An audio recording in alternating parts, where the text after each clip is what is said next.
विद्युत आवेश।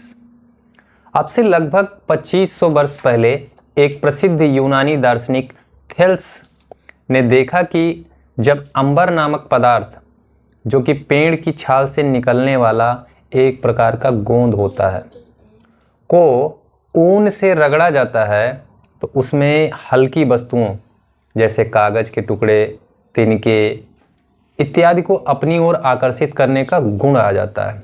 परंतु लगभग 2000 वर्षों तक इस बात का कोई महत्व नहीं दिया गया।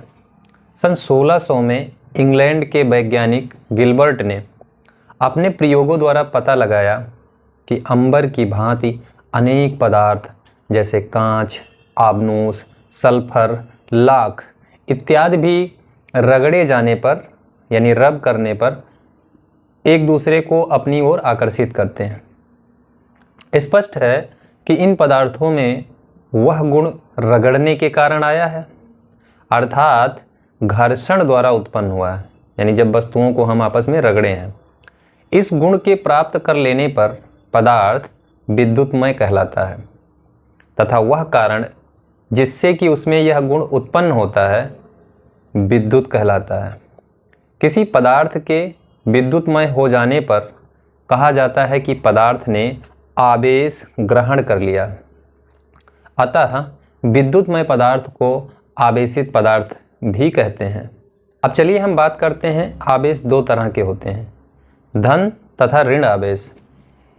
यदि हम कांच की छड़ को रेशम से रगड़े तो छड़ आवेशित हो जाती है, इसको तो सभी लोग जानते हैं।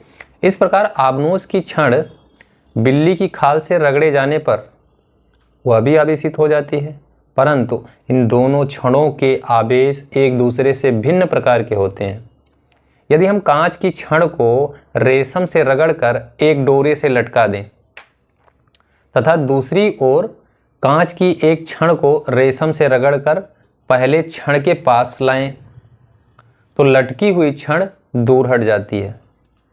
इस प्रकार यदि आबनूस की छड़ को बिल्ली की खाल से रगड़कर लटका दें तथा दूसरी आबनूस की छड़ को बिल्ली के खाल से रगड़कर पहले छड़ के पास लाएं तो लटकी हुई छड़ दूर हट जाती है। परंतु यदि हम आबनूस की छड़ को बिल्ली की खाल से रगड़कर लटका दें तथा कांच की छड़ को रेशम से रगड़कर आबनूस की छड़ के पास लाएं तो आबनूस की छड़ कांच की छड़ की ओर खींच जाती है। इन प्रयोगों से स्पष्ट है कि आवेश दो प्रकार के होते हैं। एक तो वह जो कांच को रेशम से रगड़ने पर कांच में उत्पन्न होता है तथा दूसरा वह जो आबनूस की छड़ को बिल्ली की खाल से रगड़ने पर आबनूस में उत्पन्न होता है। पहले प्रकार के आवेश को धन आवेशित तथा दूसरे प्रकार के आवेश को ऋण आवेश कहते हैं। यह नाम अमेरिकी वैज्ञानिक फ्रैंकलिन ने सन 1750 में दिया था। उपरोक्त प्रयोग से स्पष्ट है कि सजातीय आवेश एक दूसरे को प्रतिकर्षित करते हैं तथा विजातीय आवेश एक दूसरे को आकर्षित यानी अट्रैक्ट करते हैं।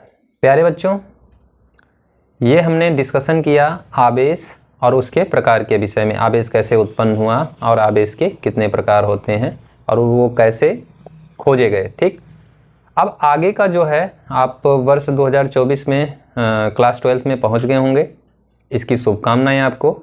और मैं चाहूँगा कि आप एक लक्ष्य सेट करिए कि 2024 में आपको कितने % मार्क गेन करना है।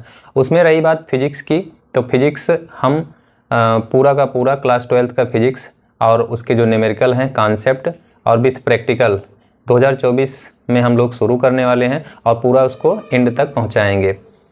इधर लास्ट के सीज़न में कुछ वीडियो किसी कारणवश नहीं आ पाए, उसके लिए हम क्षमा प्रार्थी हैं। आप हमारे चैनल पर अगर नए हैं तो वीडियो को लाइक और चैनल को सब्सक्राइब कर दीजिए। धन्यवाद।